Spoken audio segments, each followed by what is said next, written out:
Hi, നമുക്ക് തക്കാളി ഒരു ബോട്ടിലിൻ്റെ അകത്ത് കൃഷി ചെയ്തെടുത്താലോ?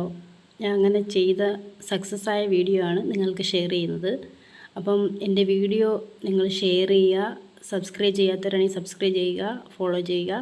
അപ്പോൾ വീഡിയോയിലോട്ട് കിടക്കാം. നമ്മളിങ്ങനെ എടുത്ത് അതിൽ മണ്ണ് നിറയ്ക്കുമ്പോൾ പ്രത്യേകം ശ്രദ്ധിക്കണം. ഇങ്ങനെ ബോട്ടിലിൻ്റെ അകത്ത് കയറ്റി ഹോളിൽ കൂടെ താഴെ ഒരു ഹോളും മുകളിൽ കട്ട് ചെയ്തിട്ട് ഇങ്ങനെ തക്കാളി തൈ നട്ടു കൊടുക്കുക. രണ്ട് ഭാഗത്തായിട്ട് നമുക്ക് തക്കാളി തൈ നട്ടു കൊടുക്കാം. മുകളിലും വെക്കാം, താഴെ ക്യാപ്പുള്ള ഭാഗത്ത് ഹോളിട്ട് കൊടുത്തിട്ട് ഇങ്ങനെ വെച്ച് ഇങ്ങനെ ചെയ്തൊരു 32 ദിവസമായ തക്കാളി തൈയാണ് നിറയെ വേരും നിറച്ച് വേരുമായിട്ട് നിൽക്കുന്നത്. ഇത് നമുക്ക് വേരോടാൻ വേണ്ടി നമ്മൾ ചകിരിച്ചോറും മണ്ണും കമ്പോസ്റ്റും മാത്രമാണ് ഞാനിതിൽ കൊടുത്തത്. അല്പം എല്ലുപൊടിയും, ഒരുപാട് വളമൊന്നും ചേർക്കാതെ ഇങ്ങനെ നമുക്ക് സക്സസ്സായി വെയിലുള്ള ഭാഗത്ത് ഇങ്ങനെ തൂക്കിയിട്ടിടുക. ആദ്യമേ വെക്കുന്ന സമയത്ത് ഒരാഴ്ച വെയിലില്ലാത്ത ഭാഗത്ത് ഇട്ടിട്ട് പിന്നെ നമ്മൾ വെയിലുള്ളിടത്ത് ഇങ്ങനെ കൊണ്ട് തൂക്കിയിട്ട് കൊടുത്തു കഴിഞ്ഞാൽ നല്ല രീതിയിൽ തക്കാളി പിടിക്കും.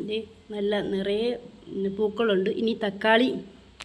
ഈ തക്കാളി പിടിച്ച വീഡിയോയും ഞാൻ നിങ്ങൾക്ക് ഷെയർ ചെയ്യുന്നതാണ്. അപ്പോൾ ഇങ്ങനെ തക്കാളി നമുക്ക് വീട്ടിൽ സ്ഥലപരിമിതി ഉള്ളവർക്ക് തീർച്ചയായിട്ടും നമുക്ക് തക്കാളി കൃഷി ചെയ്യാവുന്നതാണ്. ഓക്കെ, അപ്പം എൻ്റെ വീഡിയോ ഷെയർ ചെയ്യുക, സബ്സ്ക്രൈബ് ചെയ്യുക, ഫോളോ ചെയ്യുക. Thank you for watching.